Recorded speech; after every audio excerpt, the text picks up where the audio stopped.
everyone to the February 27th, 2023 Walton City Council meeting. We've got a full room tonight. Thank you all for making time to visit us tonight. We'll go ahead and start off the meeting with the Pledge of Allegiance led by Councilor Hillier. Right, if everyone will please stand. Face the flag, place your right hand over your heart and repeat the pledge. I pledge allegiance to the flag of the United States of America and to the republic for which it stands, one nation, under God, indivisible, with liberty and justice for all. Thank you. That brings us to announcements, and we have a new employee at the library.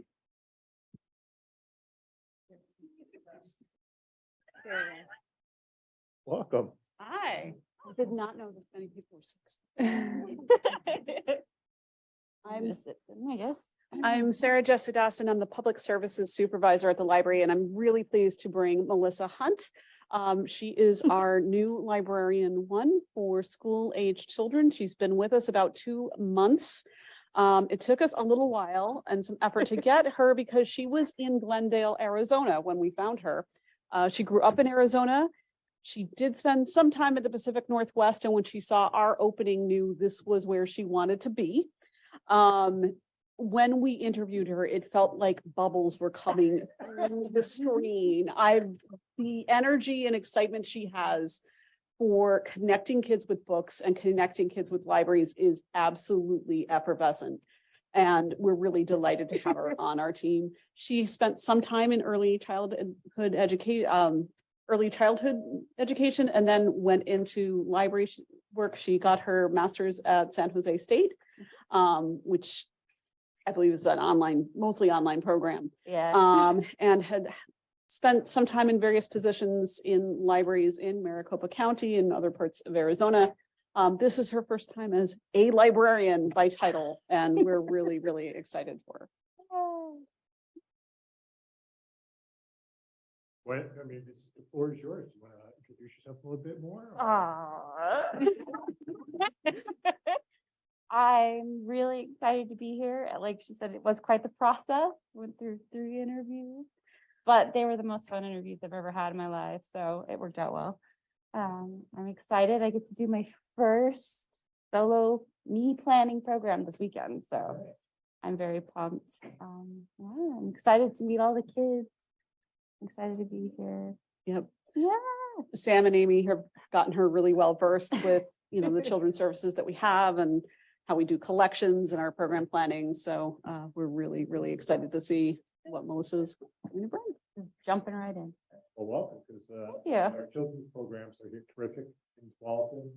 The library is a great meeting place for folks of all different cultures, all different languages, and Sarah and that crew knocks it out of the park as far as getting kids into reading, getting interested in reading. So, warm welcome to you, and at least you're in much better weather than Arizona. Oh, so much better. Phoenix is too hot. Yeah. All right. All right. Thank you so much. All right, that brings us to public comment. Public comment is an opportunity for anyone to address the city council on an item that is not on tonight's agenda. Please keep your comments to about 3 minutes. If there's anyone here who would like to address the council, this would be the appropriate time. Again, I want to remind you, if it's on the agenda, if you're talking about your comments related to the annexation tonight, this is not the time. This is something that's not on the agenda. So I've got a lot of people signed up. I just want to make sure those folks who did sign up, are any of these signups for something that's not on the agenda? Right, sure, come on up. Here? Yep. So basically, I just want to make a comment that Your name for the my name is Dan Cobb. When I go online and look at the website and I look at projects that are under review, I see something in the order of 75 or so, 78. And 68 of those are approved. There are none disapproved, none rejected. There's probably 6 or 8 under review. Of those that are approved, 2 or 3 are for PGE, 4 or so are for the Tualatin Valley Fire and Rescue, and the rest are commercial. Is there any history there that I can take a look at to see what has been rejected and simply won't occur? Or do we eventually approve everything? Everything's approved, no. Everything is, No, nothing, not everything's always approved, no, not at all. could you facilitate a means by which I can look at what is not approved? I'd like to see what doesn't get approved. It would be great. Because right now, when I look at all this approved, I get the impression that someone else is running Tualatin other than us or the city council. I would refer you to Charlene and she'll in contact with. Thank you. Thanks, that's all. Anyone in the Zoom? Okay. Oh, come on up, sir. You come up. Yeah, Mike goes up here. So I'm Tim Neary. I'm president of the Byram CIO interim, hopefully fully by tomorrow.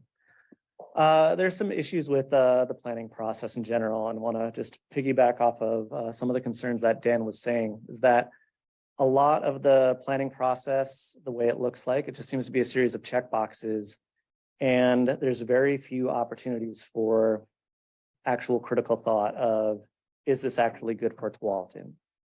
Now, luckily, we have some things that are in this type 4A, 4B review, where we have you, and we, as the citizens of Tualatin, really heavily rely on you to be thinking about what is actually good for our city. And we just hope you all take that responsibility very seriously as we're thinking about some of these projects. There are some examples of recent projects where we don't know if this has been thoroughly thought about, or we're concerned that it wasn't. An example is with Planbeck Gardens. City needs low-income housing, definitely does, no argument with that. But it seems to me cruel to put low-income housing over a mile away from any service or business with a bus route that only runs 5 days a week when TriMet's considering cutting it back. I don't see how that's a beneficial plan.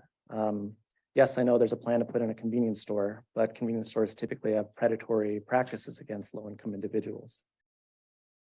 So overall in Tualatin, there's a need for more commercial development so people aren't car dependent. It's another problem with traffic. Traffic right now, from what I hear talking to city planners, traffic isn't going to change anytime soon. It's a rat's nest of talking between Washington County, Metro, the city. So if traffic can't change, at least make it so we don't have to drive everywhere. Mixing in some commercial would at least ease some of the driving burden on us. So you guys have the power to fix this with, as zoning changes can be something that's thought about, maybe a more appropriate zone should be thought about for outside of the downtown area. Something with maybe a lower story count or maybe mixed use commercial residential. The other issue with this is lack of good data.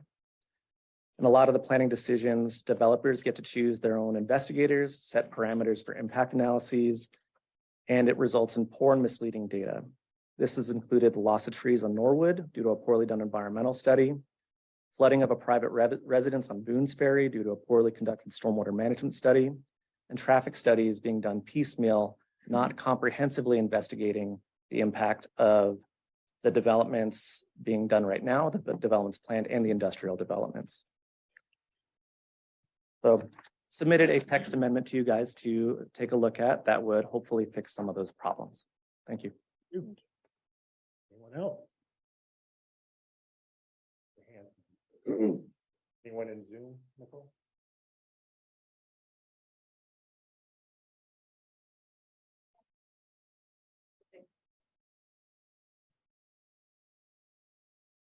Once, twice, all right.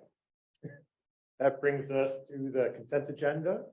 These are items that are considered routine. They will be adopted by one motion unless someone in the council would like it an item removed and heard separately later tonight. Tonight, the consent agenda consists of item number 1, consideration of approval of the work session and regular meeting minutes of February 13th, 2023. Item 2, consideration of approval of liquor license renewals for 2023. Item number 3, consideration of resolution number 5673-23, approving the City of Tualatin's 2023 Regional Transportation Plan project list. Item number 4, consideration of resolution number 5674-23, awarding the contract for construction of the Southwest Herman Road improvements. Item number 5, consideration of resolution number 5675-23, authorizing an amendment to the professional services agreement for engineering of the Herman Road, Teton Avenue to Tualatin Road project. Item number 6, consideration of resolution number 5676-23, authorizing the city manager to execute deed acquiring property for Basalt Creek Parkland. And finally, item number 7, consideration of approval of agreements between the city of Tualatin and Community Partners for Affordable Housing and Horizon Church, and accept a deed of dedication for tax map and lot 32E6, 32E06 AD 07800. Would anybody like an item pull up with that? I move that we approve the consent agenda as read. Second. I have a motion and a second to approve the consent agenda. Is there any discussions on the motion? All those in favor say aye. Aye. Those opposed? Abstains? It's unanimous. All right, that brings us to our public hearing. All right.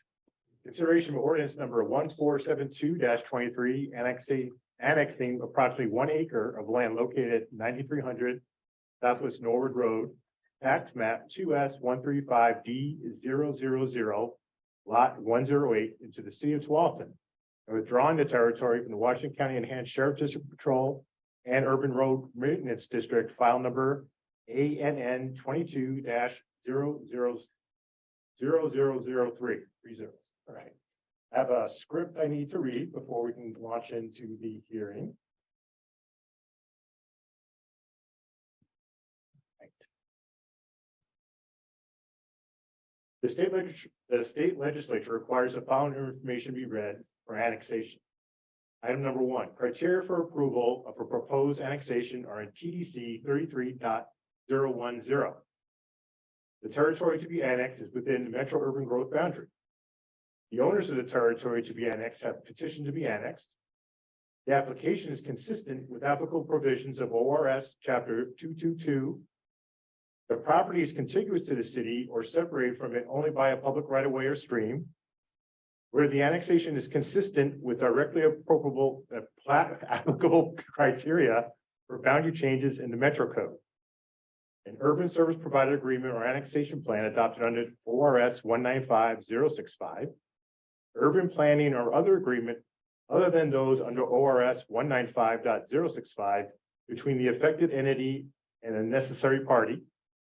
Comprehensive plan and public facility plans.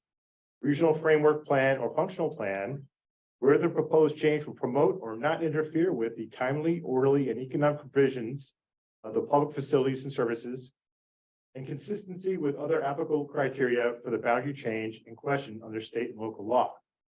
Testimony and evidence must be directed toward the above criteria, or those criteria in the development code which you believe apply to this decision.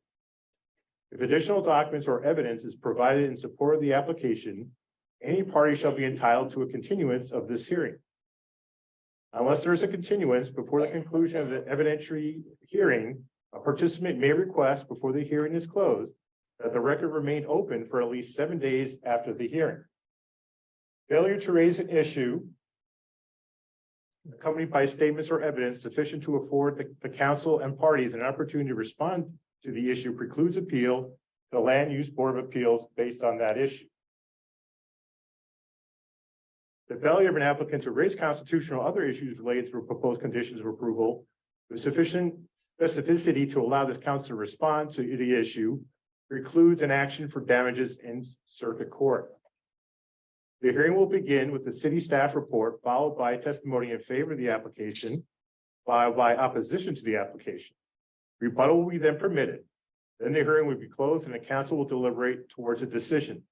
If any council member wishes to announce any potential conflict of interest, bias, or ex parte contact, it should do so now.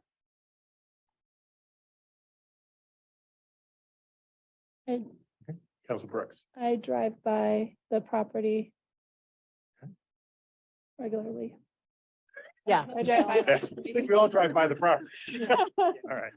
We all drive by the property that's subject of the hearing tonight. Okay. Anything else? All right, with that, I'll go ahead and turn the floor over to the city staff to start the hearing. Thank Welcome, you, Steve. Mayor and Council. Just for the record, I'm Steve Coker, the Assistant Community Development Director. With me tonight making the presentation is Madeline Nelson. Madeline is our Assistant Planner. She was hired at the tail end of the pandemic, so you may remember meeting her virtually online, but this is Madeline's first time before you in person. So with that, I'll turn it over to her for the presentation. Thank you, Steve. I'm happy to be back. Good evening, everyone. I will be giving the staff presentation for the proposed annexation at 9300 Southwest Norwood Road.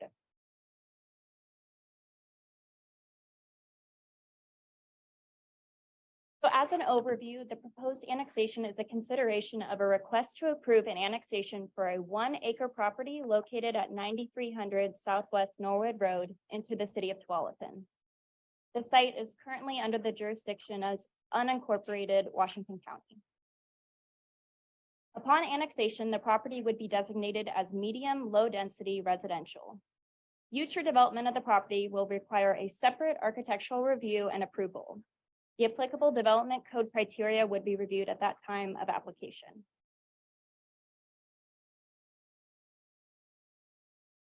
The map has a rendering of the proposed site. The site is located south of Southwest Norwood Road and east of Southwest Boones Ferry Road.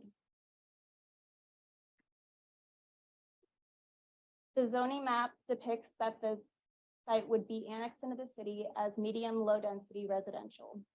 Surrounding zoning uses are institutional uses depicted in the dark green, as well as medium low density residential shown in yellow. The applicable approval criteria for the annexation are as shown on the screen. On the Tualatin Development Code, Chapter 3310, the site must be within the urban growth boundary, and this standard is met. The property owner also has to petition to be annexed into the city of Tualatin, and this standard has also been met. The proposed annex site must also meet Metro Code 309, and these standards were met. And it must also meet Oregon Revised Statutes Chapter 222, and those standards have also been met. To reiterate, no development is proposed in this land use application. Future development will be subject to an additional architectural review. The findings and analysis demonstrate the proposed annexation complies with applicable Oregon Revised Statutes, Metro Code, and the Tualatin Development Code. Staff recommends City Council to approve file number annexation 22-0003 and adopt ordinance 1472-23. Right. At this point, does the applicant wish to state, present their case or speak?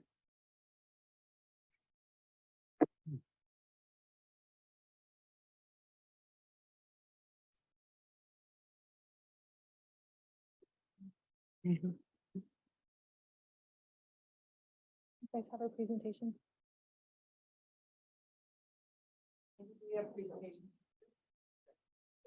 Okay, great.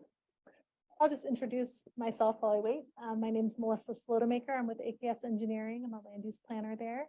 To my right is the applicant, Vista Residential Partners. This is Lee Novak. And we also have a few other people in the audience. Our engineer on the project, Austin Cole, is here, as well as Mimi Dukas, who's the principal from AKS working on the project. And our the applicant's land use attorney, Dana Krawczyk, is also available by Zoom. If there's any questions, we're all here to be able to answer any questions.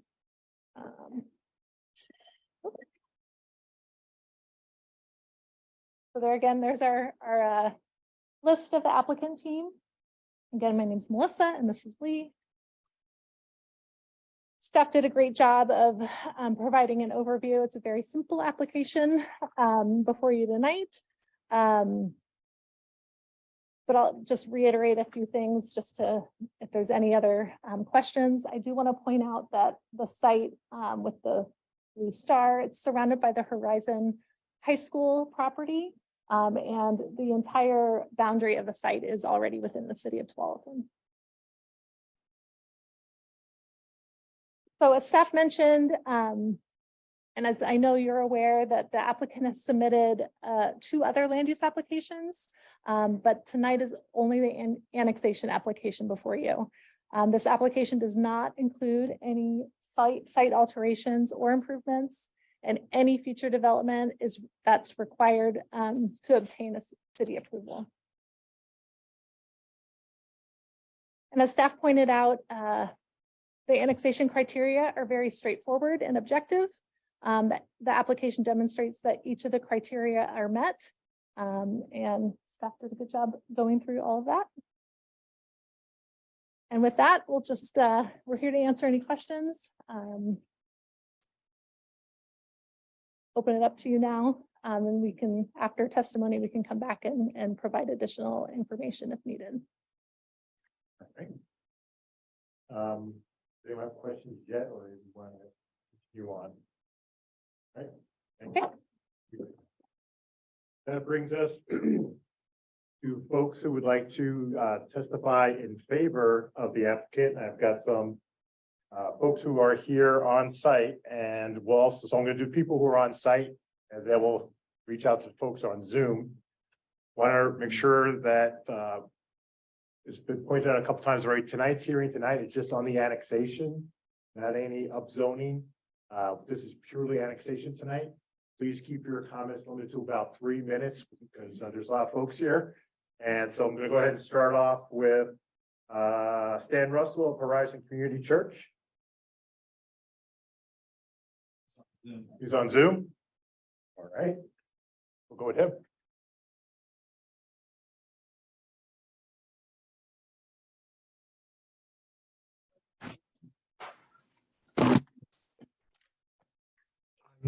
Can you hear me? Okay. Getting set up here. Thank you. I am Stan Russell, the lead pastor of Horizon Community Church for the last 30 years and a Tualatin resident for 29 years until just recently. Horizon Community Church has been serving the Tualatin community for 48 years, and we employ over 200 local residents annually. Our ministries include our church, our Hispanic campus, a learning center daycare, and an accredited K-12 school with 735 students enrolled this year. Our constituency, including both church campuses, the daycare and the school, and all the families represented, total over 5,000 people. We serve annually, including some there tonight. And if you're there tonight and you're representing for Horizon, could you just raise your hand for a moment? We have many ties to the community, including strong relationships between Tualatin Elementary and the Tualatin Police Department. This annexation is important to our church because this property is in holding with our campus, and we have important future plans involving the parcel that will help us serve this community. Finally, one of our church's concerns is local housing, seeing new options for young adults, couples, families, and seniors to be able to find safe and affordable housing in the local communities they want to call home. And we hope that the council will approve the annexation, as we believe it will serve many families with needed housing in our area. Thank you. Thank you. All right, next up I have Scott Olson of Horizon Community Church.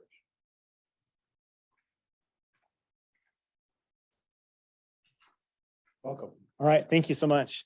As you mentioned, my name is Scott Olson. I serve as the head of school for Horizon Christian School and the high school principal. And as Pastor Russell mentioned, we have over 735 students, which is up significantly from just a few years ago where we had about 400. In that growth, it's important for us as a ministry of Horizon Community Church to continually have the opportunity to manage the property in such a way that we can meet the needs of the many families that we serve. With the growth that we have in the school system, that not only is the numbers that we have, but we have wait lists in every grade of families that are trying to get in. And so it's our desire to try to provide as many opportunities for them as we can. The property and the ability to manage the property is one of the key ways that we can continue to offer the opportunities to those families. Also, we have quite a few staff we have a young staff that have young children that simply just cannot find a way to get into the city of Tualatin. The housing situation for them, working on teacher salaries is such that there just isn't an opportunity for them to be able to move in. So it's important to us as well to see some growth and some opportunities for some lower income housing that would come into play to benefit the staff. So again, the ability to manage the land is an important piece for us. It's an important piece for the school ministry for us to continue to grow and continue to serve the many families that are part of the school ministry. Thank you.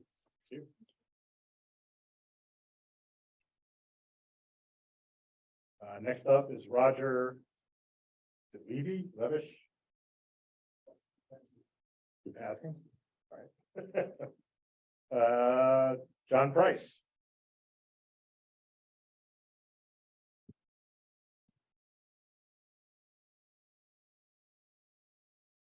Thank you. Excuse me. I'm here as a representative of Horizon Community Church, but also as a resident of Tualatin for 45 years. My wife Pam and I have lived in the same home on Avery Street for those 45 years. We raised our children in this community and our grandchildren actually. And so we've always supported the city in their efforts to provide affordable housing and the growth that all entails. We've always been fans of the city's ability to navigate the traffic and the things that are always part of the issues that come with growth. And anyway, so the issues of law enforcement, the recreational spaces, all those things that the city does such a great job of. I want to affirm that before I continue. I've been a part of Horizon Community Church for 38 years. I was the administrative pastor for 15 years. I served on the elder board for 30 years. My wife Pam was the principal of the elementary school for 20 years. But I was also the project manager for the development up on Boone's Ferry. And so I have a lot of dealings with the city over the years and was able to see how they operate and see some of the things that they felt were important. And I just want to affirm that I trust the city in these areas. I'm, like I said, a 45-year resident. Excuse me, I've got long COVID. I don't have COVID though, just so you know. But again, I was a project manager for that site up at Boone's Ferry. Most of the development on Sagard, I was part of that development, and during that time, I became well aware of the city's processes and their commitment to manage growth, affordable housing, and excellence regarding the many city amenities that we enjoy in this community. Affordable housing is a significant issue to Pam and myself when we were young and had 2 young children. We were able to buy a home here in Tualatin. Fortunately, the state of Oregon had the GI Bill, which helped me considerably. And so when my daughter and grandchildren were in a very, very difficult situation, we were able to find affordable housing almost 18 years ago here. And so able to keep them close.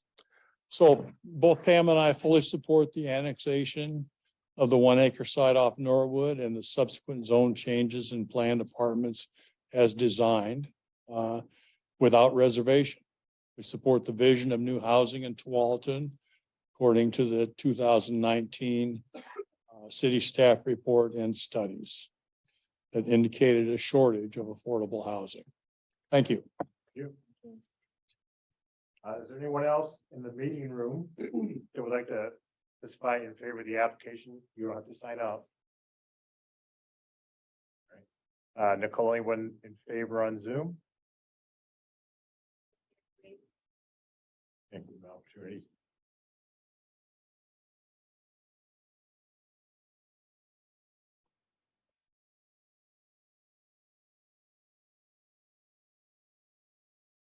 Okay. That brings us to persons who are opposed of the annexation. I've got some signups here. I'll start off. Mr. Cobb, is yours from before? Yeah, I already did that. Okay. Charles Pitt.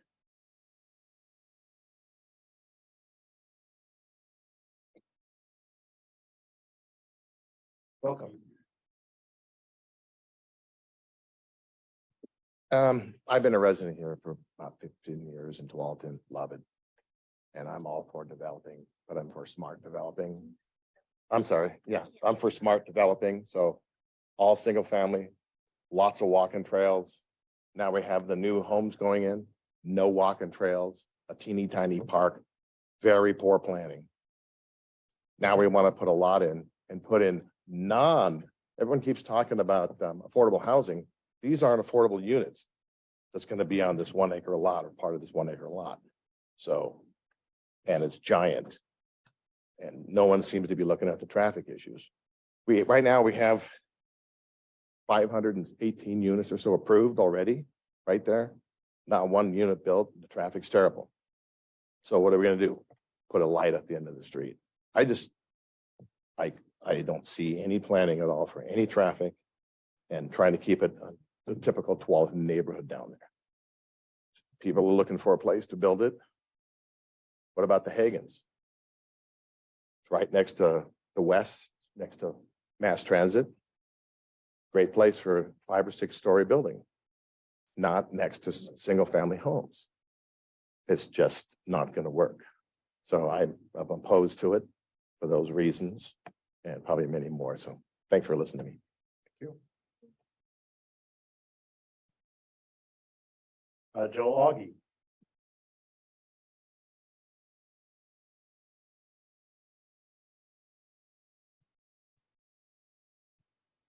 Hello, my name's Joel Aji. I live at 8905 Southwest Iowa Drive, and I'm here to speak out against the annexation vis-a-vis the applicant's map and text amendment to change the zoning to high-density high-rise. First, I want to say, I imagine how difficult it must be, and it must seem to be in your position, right? There's a lot being written and said about the proposed development. At the end of the day, though, the decision really isn't difficult, and here's why. First, let's dispel a myth. The first myth is that we neighbors are NIMBYs. But is that really the case?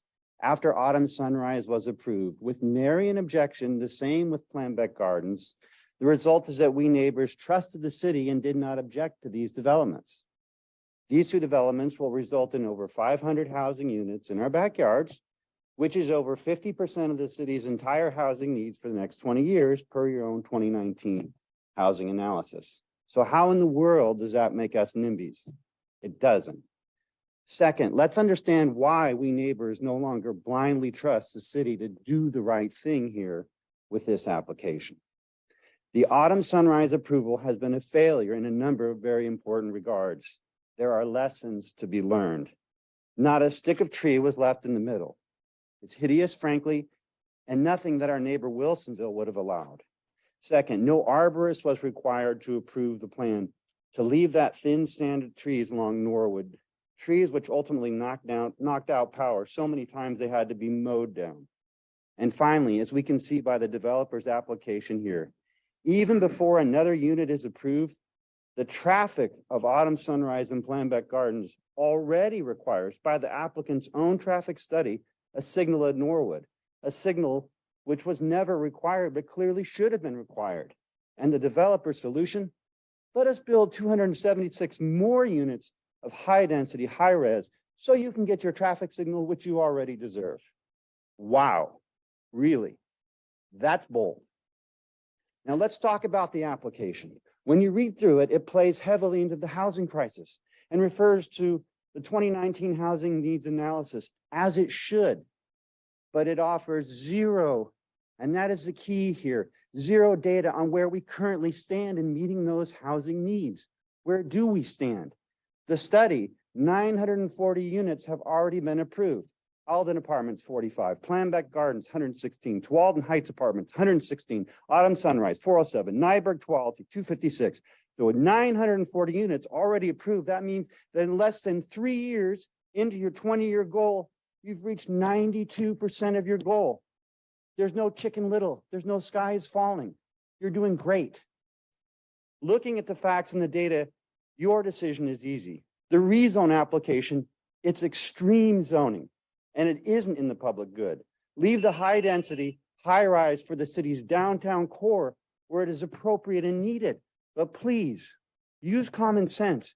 Don't rubber stamp another proposal in our backyard and reject the move to push the highest density, high rise zoning into a place where it doesn't belong. Thank you.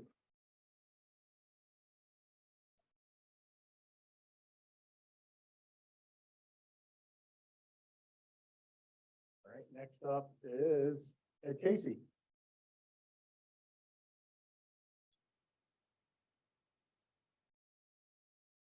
Go ahead.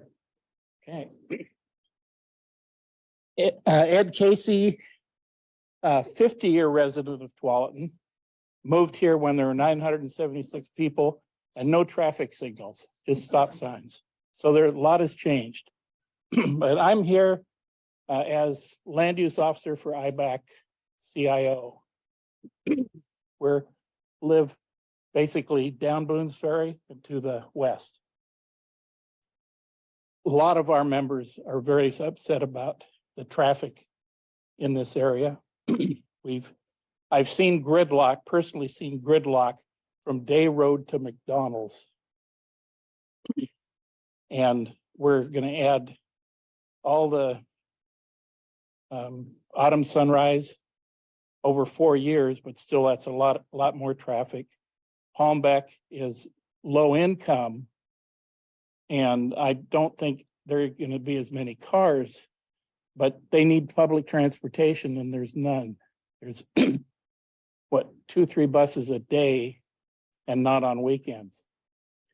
If Palmbeck's finished and Autumn Sunrise is finished, there's no room for the traffic that's going to be generated.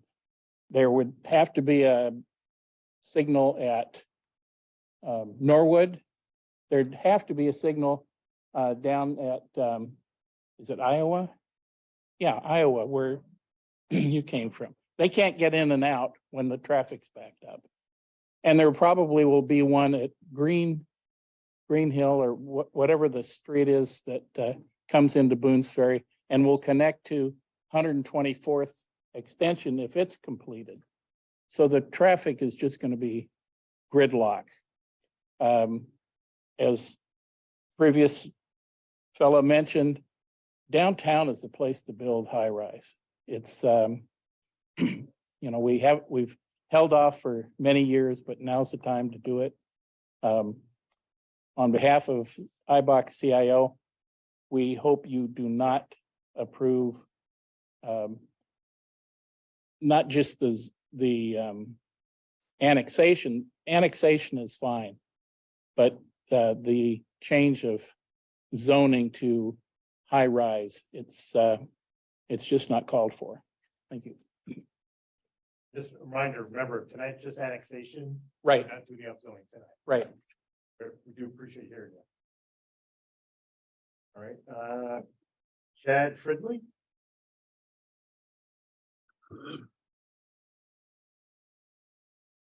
Welcome. Thank you. Thank you, council, again. My name is Chad Fribley. I am a 40-year resident of Tualatin and back again. I was here a few weeks ago.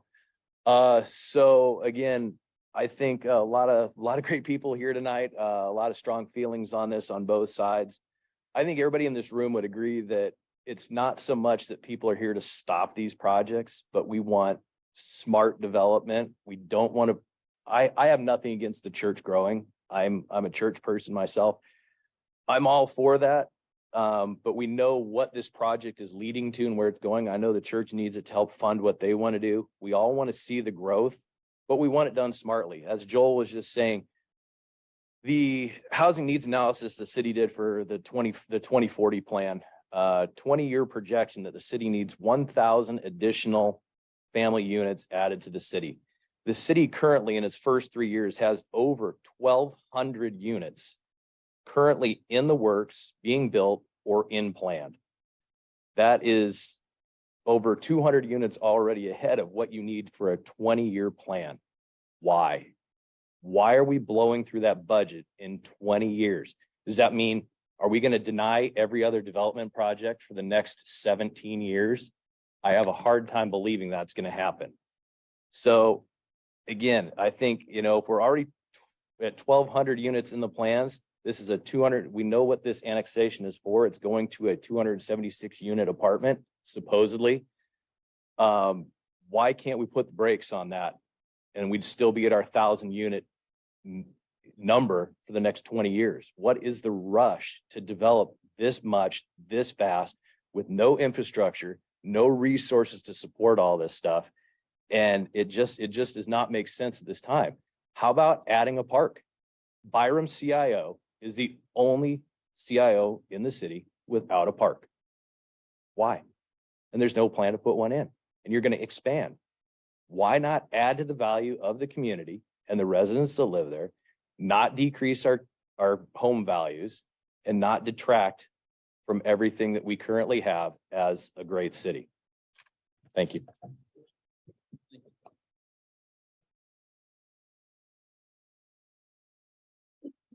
Tim, is this from you before or again? Okay.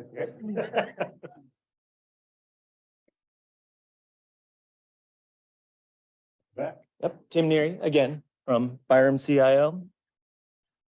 So the application for the annexation identified with it plans for the use of the land. So the two, I know they're not all being decided on, but as they're identified in the plans, they should be thought about as well, because approving the annexation suggests to the community implicit consent for the overall plan. To talk to some of the points that some of those in favor were identifying, Pastor Stan was arguing that housing is needed in Tualatin. Yeah, city's growing. We do need more housing. But as Joel put it so well, we're doing great. We are well ahead of our projections for housing. We're on to a great start. There is not an urgent need for housing right now. And adding 276 more units to a place where we're already expanding the city size by about 20%, doesn't seem necessary to stick it all right there. Horizon members, they've talked about that they have uses for the property, for the funds for the property. Their expansion plans for annexation or related to the annexation is immaterial. Their debt, their aspirations, they don't weigh into this. They also commented that they want to grow their school. That shouldn't be relevant to this application. Low-income housing was discussed, but these are Class A homes, luxury apartments. These aren't going to benefit any low-income individuals. Middle income, maybe. Also, this project isn't part of the comprehensive development plan or the Basalt Creek master plan. So what kind of message does it send to the residents of the city if any developer can come in and just propose whatever project they want that's not part of a plan? Where does that stop? Overall, this plan for apartments away from services, it's going to worsen traffic and it's going to worsen quality of life for the current residents and for the future residents. As others have already said, we're not against zoning.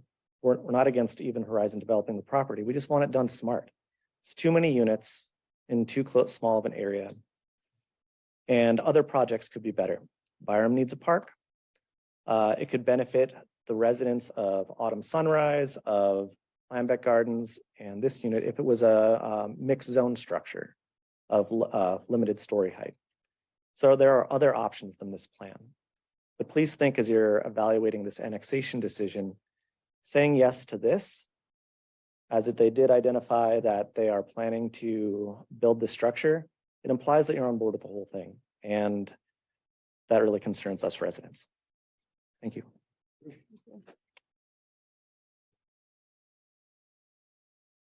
Next up, I have Julie Ronimus. Did I say it right?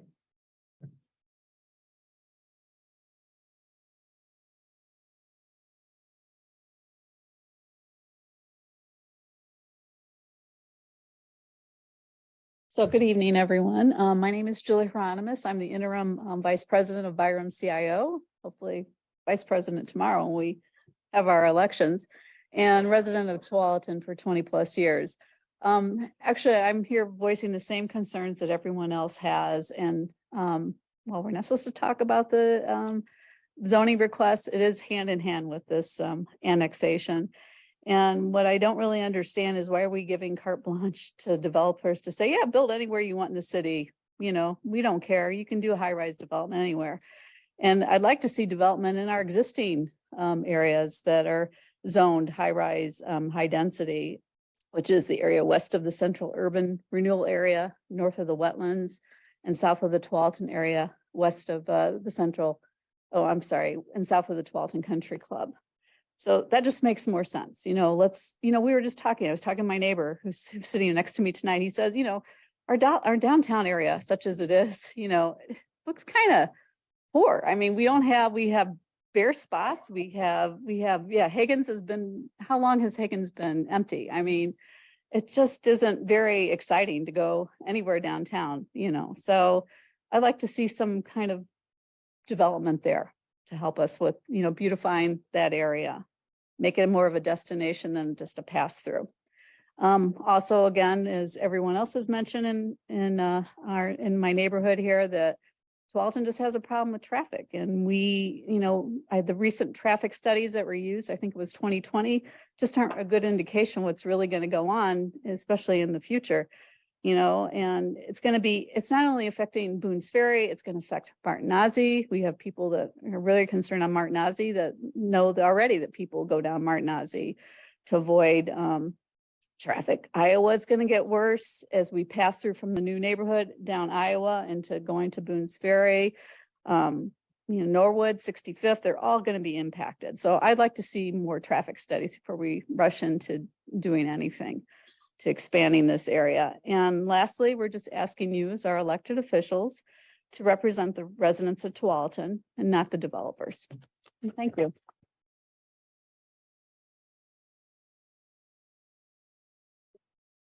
I think that's everyone that had that signed up. So I withheld my comments regarding I'm sorry. I withheld my comments regarding the rezoning. I've got a lot for you. This is about annexation, so when we meet about rezoning, I'll be talking again. All right. Anyone else who would like to testify in opposition who hasn't signed up? Come up, sir. We'll get to that. Yep. Yeah, my name is Chris McReynolds. I sat through your meeting all day today, and it was very educational about ex parte communication. And I'm sure some of this has been that where you can't comment. Overall, I want to say that part of your agenda earlier today was to talk about the BCE and the Parkway Basalt Creek extension. So with all these projects, you have cross traffic, you have traffic going all over the place, and developers are going to provide you a traffic study that's all assumption. So a flex space, they're going to tell you, has 1,800 trips, and the area, you don't even know what they're going to put in. So this is the same. So let's look at this area in this general location. Autumn Sunrise, you have this proposed RHHR, you have Plembeck, and those are all theoretical numbers based off of zero impact of, there's nobody there, and they're doing a traffic study based off of book numbers. How does that work? You don't have a comprehensive traffic study to even reference. You don't even have a definition of traffic in the city standards. So that's just one issue. Us as neighbors throughout all these areas, it's not just Norwood. This is reaching all the way north. And there's hundreds of people that are upset. So with this application, unfortunately, for annexation, you meet the requirements, and we understand that. But the issue is this is all leading.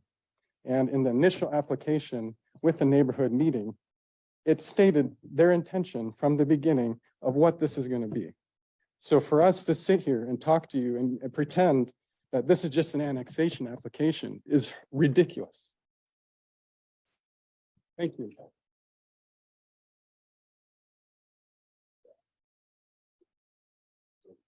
Person in Zoom or persons? Okay.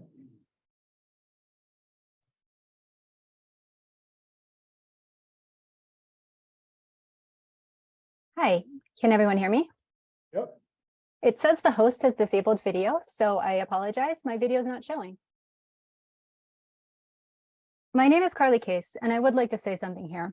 Many people are speaking here tonight who don't live here and who don't have to experience the consequences of these decisions. In fact, all of you have in fact said, I drive by the property in question. Well, I live in front of 9300 Southwest Norwood. I've been living here at 9340 Southwest Stono for the last 15 years. And this is literally right behind my fence. So when you drive by that property and turn your head to the right, that's my house. I made a commitment to invest in this home 15 years ago, and it was a multi-$100,000 investment because of the location and the surrounding natural setting. I put the money into my home, this neighborhood, and this city. So there's many reasons why your proposed zone change and the new development make no sense for this location, but I'll constrict my comments to annexation only. Both the city and AKS and Vista are claiming in an earlier slide that no development is proposed. However, the application for development references this annexation and is in fact contingent on it. One references the other, and this is a chicken and egg situation, and this is violating Tualatin's own set process. You cannot have a development application referencing annexation and then claim that annexation has nothing to do with development. Annexation literally opens the door to future development. A park in this area is much needed and makes far more sense as a future use for this property. It would preserve 40-plus-year-old mature forests and much needed carbon sequestration in our area, preserve the character of our suburban areas, and would prevent needing to construct a walking bridge across Boones Ferry Road for the potential park you're already considering. I'm only in favor of annexation if it is tied to a future park. And until then, please leave 9300 Southwest Norwood outside the city of Tualatin. Thank you. Anyone else? Right. Last chance for persons opposed. All right. Other interested people. I don't know if you're opposed or against it. Too much black and white thing here. All right. Okay. With that, the applicant is now has the floor to rebut comments.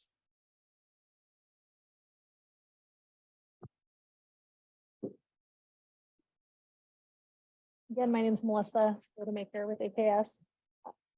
Just really simply, as everybody I think has agreed, both opponents and those in support. Those all have agreed that the requirements for the criteria for the annexation have been met, and that's what's before you tonight. As I mentioned earlier, there are other applications that are submitted for the site, but tonight is focused on the annexation, and that's really all that we really needed to say, unless we wanted to add anything.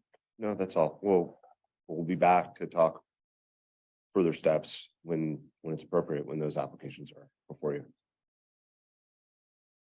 Right.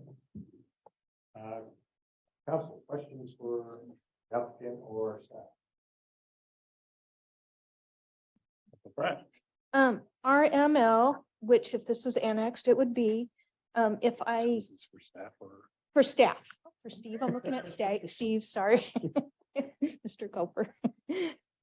So if this were annexed, my understanding is be RML, which is residential, medium, low density. And we're looking at a 1 acre lot. If I read and my memory is correct, that means 10 units maximum on this property. Is that correct? That's correct, unless it's senior housing, which has a slightly higher density, but yeah. Okay. generally speaking, 10. That's it. Other questions? Dr. Saka. Because this annexation meets the criteria, what happens if we don't approve the annexation? I would refer that to our city attorney. Mayor, members of the council, Chad Jacobs from the city attorney's office.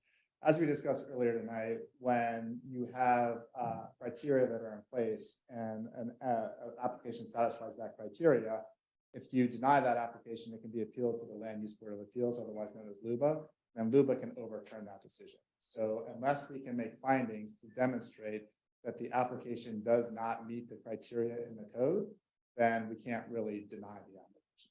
Thank you. The questions? Questions, all right. At this point, I'll go ahead and close the hearing and start, whoop, you had your hand up. Sorry, can I just make a comment? It's not really a question. It's kind of a deliberation. Oh, sorry. Okay. Done. So with that, I'll go ahead and close the hearing and we'll go into council deliberations on the application. Council Pratt, I mean, Okay. Council President Pratt. Well, I mean, this is simply, we're talking about if it met those, I think, 5 criteria, right? Tonight, that's all we're talking about. And from what I've seen, it has, and from what staff's told us it has. So that's all we're dealing with at this time. I just want to add that I agree, Counselor Pratt. That is my understanding. I think it's been made very clear to us. And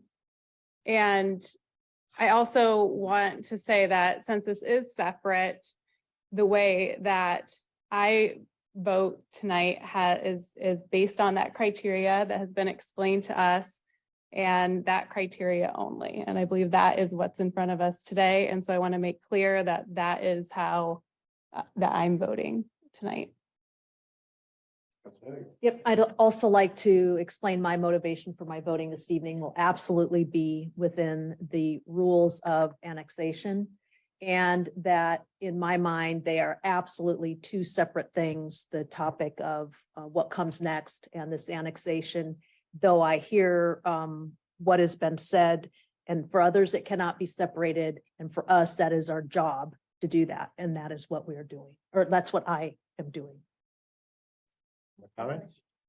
Okay, Council Reyes. Yeah, I also want to declare that I am making a decision based on what was presented to me, based on the criteria that was by everyone hearing publicly said, and I will basically make a decision based on that. Council Brooks.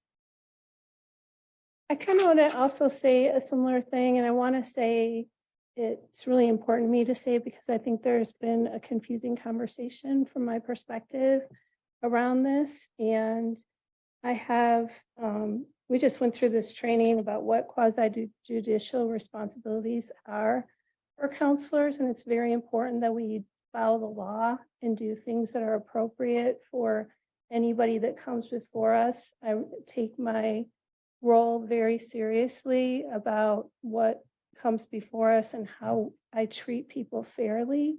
And I want people to really understand that that's why I ran for office. That's why I sit up here. And that's how I determine my thoughts. And as other decisions come before me, I think about those decisions as well. But this is the only decision that I'm considering tonight, and it's the only decision that I can consider tonight. So I just want to be very clear on that. Thank you. I do want to add, earlier today, we did some training on, I want to talk to constituents. I want to talk to developers, but we can't. We have to make our decisions based on what we have before us, which is the policies laid before us. It's difficult to not talk to our constituents, to hear you. But we hear you right now. And we hear you on both sides. It is very challenging to not overstep our boundaries when it comes to these specific decisions. So thank you.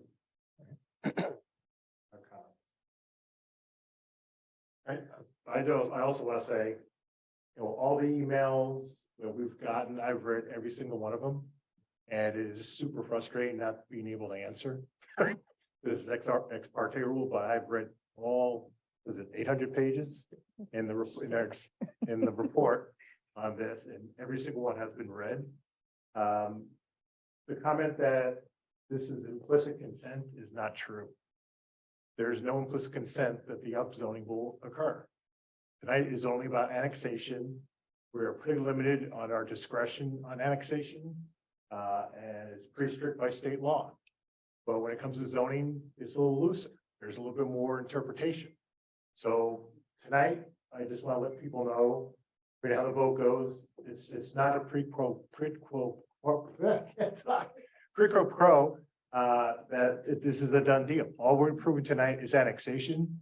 The applicant has to go through the full process for the upzoning. You still have not completed the process yet. The application isn't even complete yet with the city. So it's tough to be a city councilor and especially mayor for this, because I feel for folks, I'm hearing them.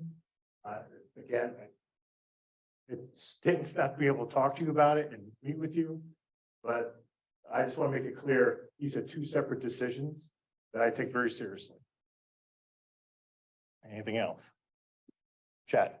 Mayor, if I could just add a little bit to maybe help the public in two regards. One is just to reiterate some of the training that you had earlier today, that as you all articulated very well, that these are in fact two separate applications. And even though a lot of people feel that they are intertwined, that you are not allowed to prejudge any of the issues. So legally, you cannot make a decision on that second application at all. You have to wait until the hearing on that application and you get all the facts for that application to make any sort of decisions whatsoever.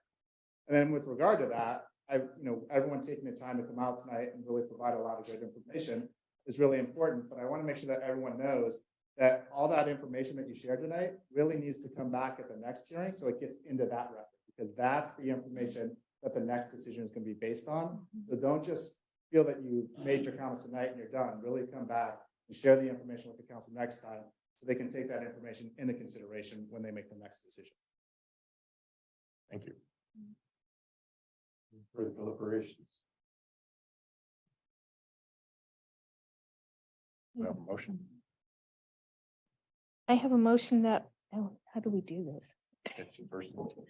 Oh, okay. I have a motion for the first reading of ordinance number 1472-23 by title only.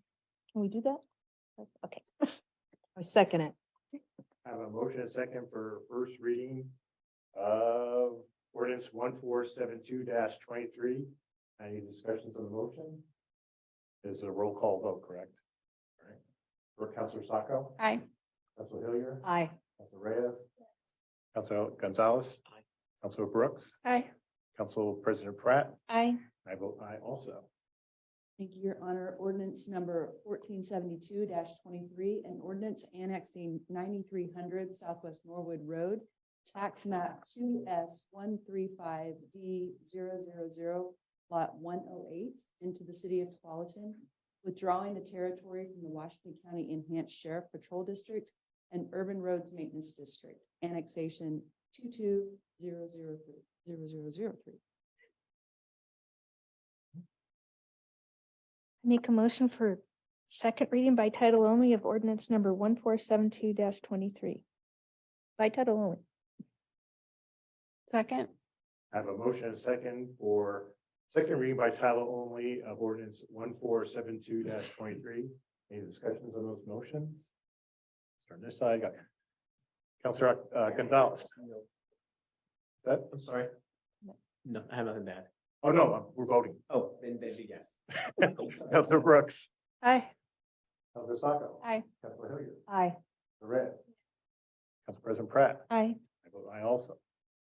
Ordinance numbers 1472-23, an ordinance annexing 9300 Southwest Norwood Road, tax map 2S135D000, lot 108, into the city of Tualatin, withdrawing the territory from the Washington County Enhanced Sheriff Patrol District and Urban Roads Maintenance District, file 8NN 220003.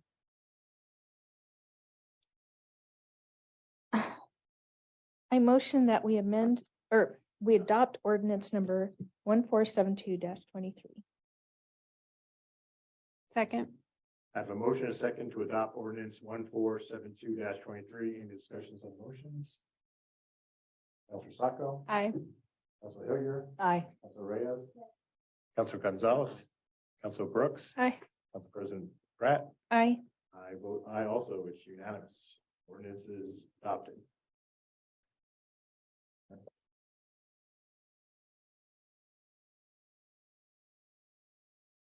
That brings us to general business. Item number one, consideration of recommendations from the council committee on advisory appointments. Councilor Reyes wants that name change. Councilor Reyes. Yeah, thank you very much, Mayor. Again, I don't want to. Mayor, do you want to take a minute to like let them? Okay.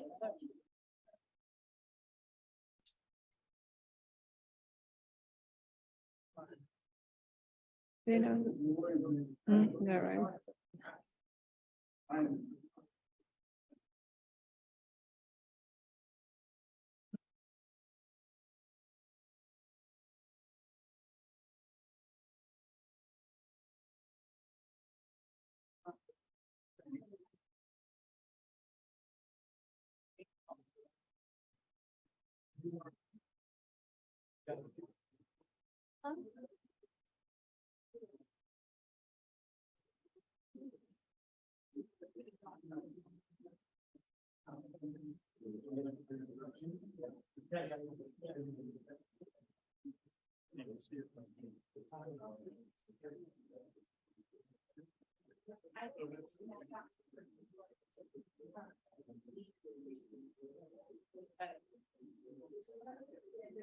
Yeah.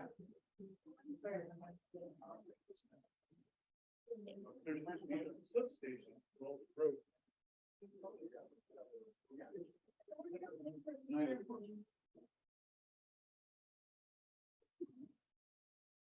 So we're gonna. Welcome to stay. All right. Councilor Reyes. Yeah, just, wanna, tell you, the rest of the council report that we selected, several committee, members for the, for our council. So there's, I'm gonna have, Councilor follow up and read the names, but I want to thank everyone who applied, and I want to thank everyone who comes to these interviews, and, particularly the younger generation that are so motivated to be a part of committees, like be part of the city committee. So thank you so much for that. I always feel very proud of our city and the people that live here. I agree. This is my first CCAA meeting, and I was very excited to be a part of it. I wasn't prepared with how difficult it was going to be to make some decisions. We had some hard decisions to make, but I want to thank everybody who did apply. And the individuals are Beth Dittman for the Parks Advisory Committee, John Makepeace for the Parks Advisory Committee, Carl Hasticka, hopefully I said that right, Parks Advisory Committee, Ryan Wilson for the Parks Advisory Committee and the Budget Advisory Committee. And I wanted to note that Ryan's a student and applied for 2 committees and thought that was very honorable. And then Reem Alishaban for the Arts Advisory Committee, who is also a student. Again, they can spend their time doing lots of other things, and they're volunteering for the city. Everybody who has the ability to give their time, we just really appreciate that. And I'm happy to be part of the CCAA, and it was a fun but difficult decision.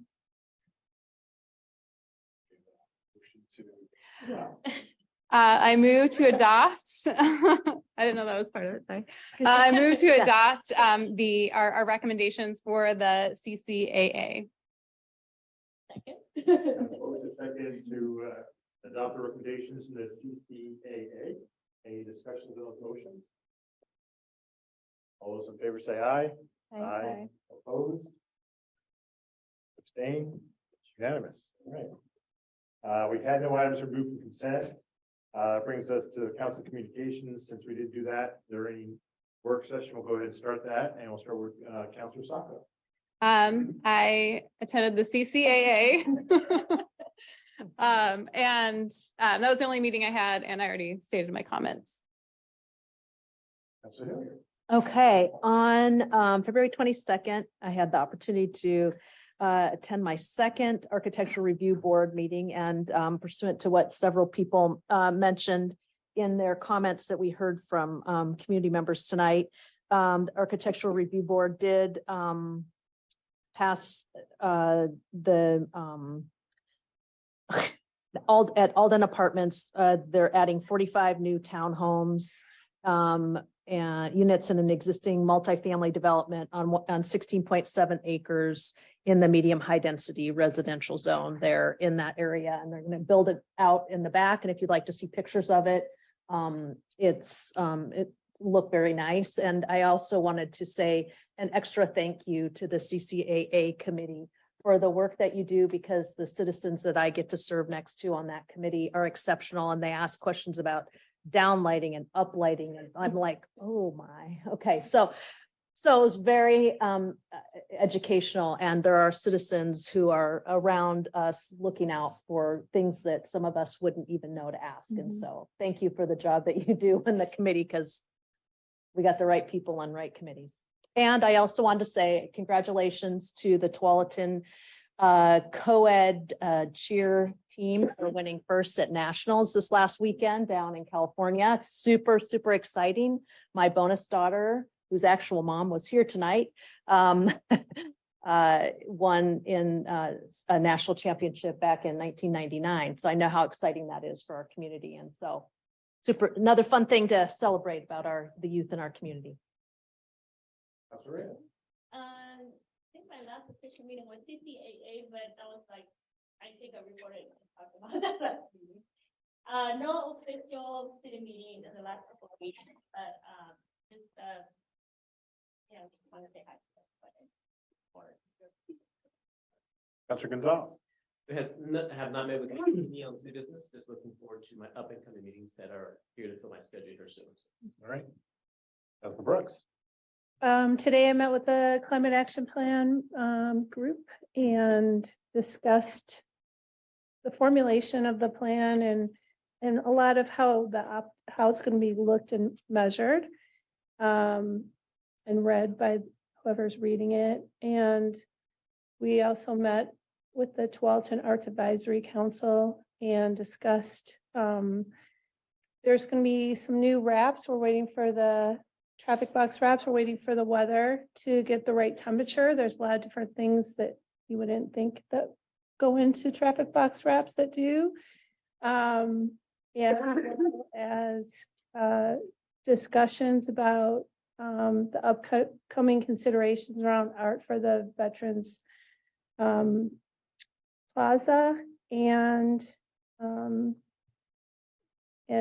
new upcoming, just a reminder about, we do recognitions for artists. So just a consideration around recognitions of artists. If anyone in the public or on this council ever has artists that they think should be recognized that impact Tualatin, please submit to the Tualatin Arts Advisory Committee. We take those, or the city, they take those considerations very seriously. And I also attended I've talked about this before, the League of Cities Women's Caucus. I'm on the executive board for that. And we're just starting out our second year. So talking about what kind of impacts women in leadership can have, not only in our city, but in different cities throughout the state. So anyone that's interested in that, learning more about that, please let me know. Thank you. President. I attended 2 meetings, C4 Metro, and we talked about the regional transportation plan. I was going to say tolling, but tolling got brought up because that's one where the revenues are supposed to balance out the cost of the projects. And it was brought up that tolling revenue was not included in the revenue. So that was a big thing there. And we heard from TriMet, and what they said in their plans is that there is a placeholder for the Southwest Corridor, but no funds allocated, but they want to keep a placeholder. And they also have given up on the expanding the West Line project because they said of low ridership and cost prohibitive. I also went to the I-205 diversion subcommittee meeting, and the big thing there is that the environmental analysis on I-205 was released on February 21st. And you can go on ODOT's website, but if you put in ODOT tolling, it's a lot easier to get to it because on their homepage, it's harder than heck to find it. And it's also available at our library. That's it. Right. On February 15th, I participated in the Greater Portland Inc. Best Practices panel that was held at the Holiday Inn in Wilsonville. It was myself, Council President Mays, we used to call him Mayor Mays, but I was Council President, Mayor Fitzgerald, and the head of HR from Twist, and one of the head honchos of DW Fritz. It was all about promoting this end of the county, this part of the county, as far as development to developers. Went to the WEA board meeting on the 22nd, where new members were admitted to the board and we're refreshing the bylaws for the WEA. On the 23rd, we were supposed to have the Meet the Mayors event at Bricks, but snow hit. So the Meet the Mayors event was held via Zoom for the Metro Mayors Consortium and GPI. It was pretty well attended. A lot of mayors, I don't see that very often, attended it. It was always good to see Mayor Wheeler there. He's a busy guy, and his discussions on the situation in Portland. I pretty much enjoyed that. I was the MC for it, and giving mayors 5 minutes to speak, forget it. We went long. Firstly, a handful of mayors really like to talk. Today was RTAC, the Regional Tolling Advisory Committee meeting. As Council President Pratt mentioned, the environmental analysis out on I-205, and a lot of organizations and government agencies are pushing back on ODOT on this 45-day review window. We'd like to extend it to 90. They kind of turned us down this morning, but I want a second crack at them, so I'm going to ask to have a letter drafted to extend the environmental analysis. They're feeling pressure to get things moving quickly. I mean, let's be honest, that's what they want to do. They want to move this along, and they want to move on from 205 to I-5. And we're got quite a bit of concerns. The EA, again, the environmental analysis, is hundreds of pages long. I started looking at it, my eyes started crossing after 10 pages. And so I don't know how many people are going to be able to fully evaluate this in 45 days and send comments back to ODOT. It was brought up that if you go to the website, it is not bilingual. There's an issue with language on it. And so the folks representing the street trust want to put a pause on the clock until that website is available in multiple languages, because how you can get full participation from your community if you can't read the assessment. So we're hoping that ODOT will listen to that. The other thing we talked about today was everyone's favorite discussion about revenue, on what are the potential revenues that they expect. They still won't come out with that. But they did start discussing how the revenue would be spent, assuming there is any net tolling dollars on what projects might get done. Very much concerned in the packet was that depending on the what the toll rate is that the cost of administration and collection sometimes is 35 to 40% of the toll fee. And we're like, that's insane. How do you do that? You're never going to have any net revenue. And especially when, if you look at their bar charts, they started at, a 75-cent toll all the way up to $6. Of course, if you have 75 cents, 80 cents of credit card processing fees, they're assuming, it's not going to work at 75 cents. So you're automatically pushing it up to like $3, $4 to $6 before you have enough money. So we beat the heck out of ODOT about that today. We're going to continue to beat them up about it. And I, along with Metro Council President Peterson and Commissioner Sabas, asked for the RTAC to be extended. It's supposed to sunset in September of this year. We're like, why is this committee going to end before tolling rolls out? Don't you want to have a convenient authority? Again, we kind of got the polite, that's nice, but maybe not. So, but we're going to bring it back up because I told them I'm bringing it back up in June or July as a work item to continue the committee. And finally, I don't know if everyone was up. I was on Mayor Monday this morning on COIN. Ken Boddy did an interview, and I like how they do the prep. I sent him a couple of subjects that we could talk about. They had film of the hearts in the parks, with the Feel the Love. They had our map for moving Tualatin forward, and they had our Arbor month, stream going. So about 4 minutes it goes like that on TV. But I thought it went well. But thanks. That's it for me. Can I ask a question? Sure. So are you giving us authority tonight to draft the letter requesting the extension from 45 days to 90 days? Can I get that from you guys tonight? Otherwise, we'd have to bring back the draft letter Oh, the next council meeting for you to approve. But if you give us authority tonight, we can just get it out there. Absolutely for me. It's, It'll be at they 3:42. got this train in motion and it's scary. And we're all the members of the RTAC who are, trying to advise ODOT are not loving what we're seeing. But they're under pressure from the legislature to get this done. So they're in a no-win situation. I mentioned to a few folks, I did have coffee with Chris Brickler, the head of ODOT, last week. We had an hour and a half conversation with him. That was terrific. It was nice to build a relationship with him. There are things that are off the record without staff, one-on-one. So I'm looking forward to speaking with him again in the future. is it possible in that letter to give support to the organization that wants the hold for the languages? I mean, I think that's equally as important. Street Agreed. trust, thank you. At least to I me, think that's very important. yeah, Ridiculous. yeah. Maybe dual purpose letter. Yeah, because the ODOT representative mentioned, well, usually it's a 30-day window for public comment. We went to 45. And we're like, what do you do? This is pretty big. This is like, 205 tolling, and we'll set the tone for I-5. Let's take the time to make sure this analysis is right. Okay. Anything else? Have a motion for adjournment? So moved. Second. All right, all those in favor say aye. Aye. Opposed? Thank you for coming Thank today. you.